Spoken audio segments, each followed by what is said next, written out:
Oh, hey y'all, how's it going? Fatty here, and thanks for joining me on the channel that's been wiped more times than a baby's bottom. And today I'm bringing you the how to complete the Alpha Rockwell solo method, and let's not waste any time and just jump right into it.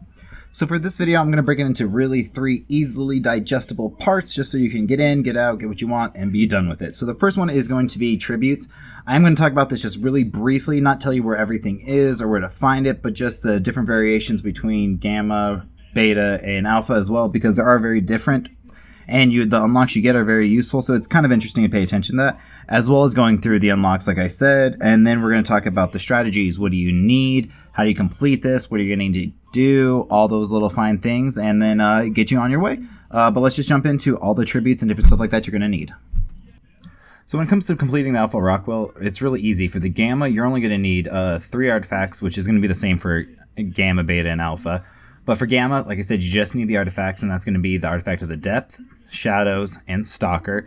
And there are easier maps to get some of those on, so definitely check around those to see which one's going to be the easiest for you to get. Now when it comes to Beta, again, the 3 same artifacts, and then you're going to need 4 Basilisk Scales, 12 Nameless Venom, 2 Reaper Pheromone Glands, and 2 Rock Drake Feathers. Now again, that's really not that hard to get some of those things. You know, the hardest one I'd say probably is the Reaper Pheromone Gland. And you can easily get those in the map in several different ways. That's not the most difficult one to get by any means. So getting to that beta level isn't going to be that difficult. And like I said, all of these can be completed solo on foot without any dinosaurs as well. So that might be the best option for you.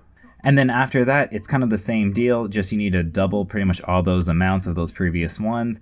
And then on top of that, you're going to need the Alpha Basilisk Fang, the Alpha Carcanos Claw, and the Alpha Reaper Barb. Now, if you guys are going to need video tutorials on how to get those, let me know and I can do something separate on that, but I just don't want to waste too much time on this video how to get those things, because this is more about the strategy to complete it on any one of those methods and not just focusing on how to get all the stuff for Alpha.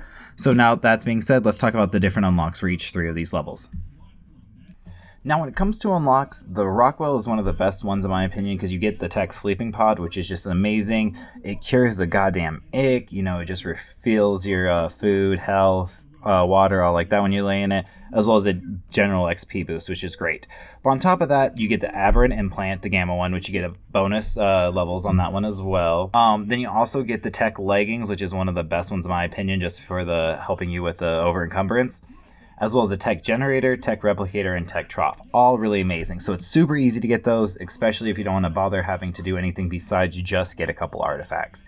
Then moving into the beta, you actually get the rest of the tech suit, which is really amazing. It's one of the easiest ways to get the complete tech suit in one go, as well as you get the Tech Dedicated Storage, the Rock Drake Saddle, and the Tech Rifle, which the Tech Rifle, again, is really worth it, as well as the full suit. Again, not that difficult to get. You just have those few extra little pieces that you need to get from the dinosaurs on Aberration, and then you're set. And then moving on to the Alpha, you do get quite a bit for doing it on the Alpha, so if you can, it is worth it, but it's very difficult to get all those pieces.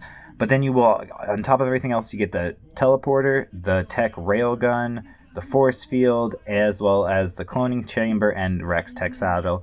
Anytime you do, you get additional levels. So if you do Beta, you get the 10. If you do it on Alpha, you'll get the 15 levels on top of that. So incredibly, incredibly worth it. But really, doing it on any one of these levels is going to be worth it.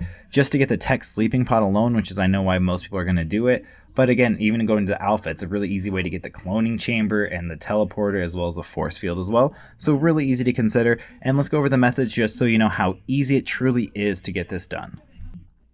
So when it comes to the actual fight and all the stuff that you're going to need, this is my little breakdown for it. You're going to need a really good shotgun and at least 600 ammo for it. I would say anything above the 200 range will get the job done. The better, the more damage it does, the better. You're going to need at least 60 med brews just to kind of keep yourself alive as you get hit. If you do this right, you actually won't take very much damage at all, but those 60 med brews will definitely come in handle if you do get hurt.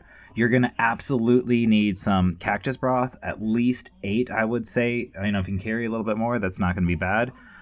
If you do it solo, I would really recommend Focal Chili just for the additional little bit of movement speed. And then at least 2 full sets of flak, and then at least, I would say, 4 chest piece with the wingsuit. Now, not a lot of people I've seen use the wingsuit because it does take 2 times damage when you're wearing it, which is really a shame, and that's why you need 4 chest piece. But the only time I ever got close to getting lost is when I got stuck by the Nameless.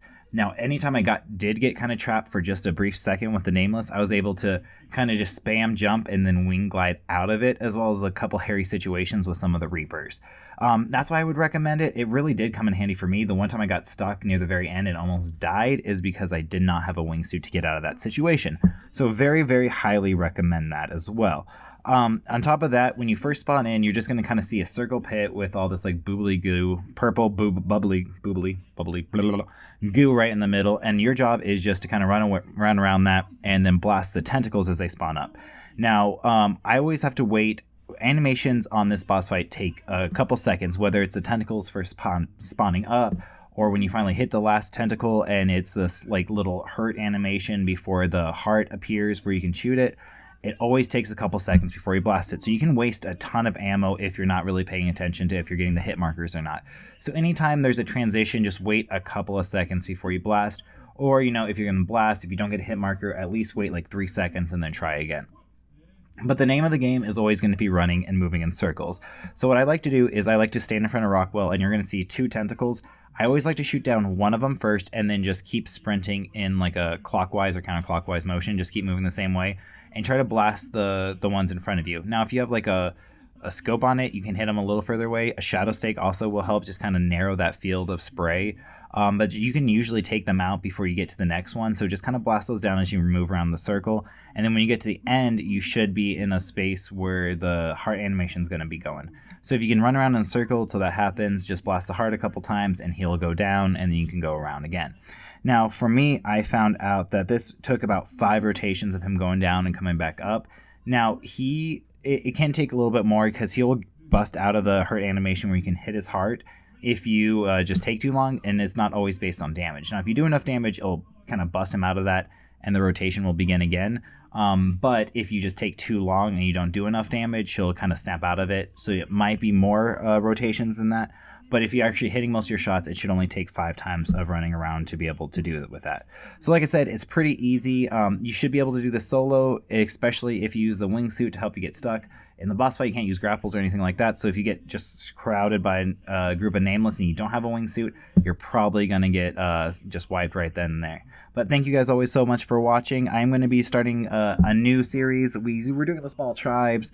That just took a really long time, and I was always too nervous to record something to lose it.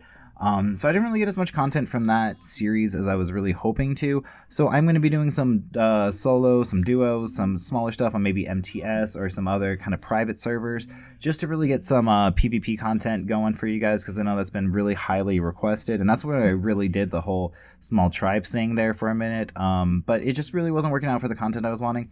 So hopefully this will be a little bit better and more up your guys' alley. And if you guys are liking that or are you excited for that, leave a comment down below. Don't forget to always like, comment, and subscribe, or buy the merch, or hit the support the channel button, or Patreon, or anything like that. Do you want to help support the channel? Because it always really helps, and I really appreciate it, guys. And I will see you as always in the next video. Peace.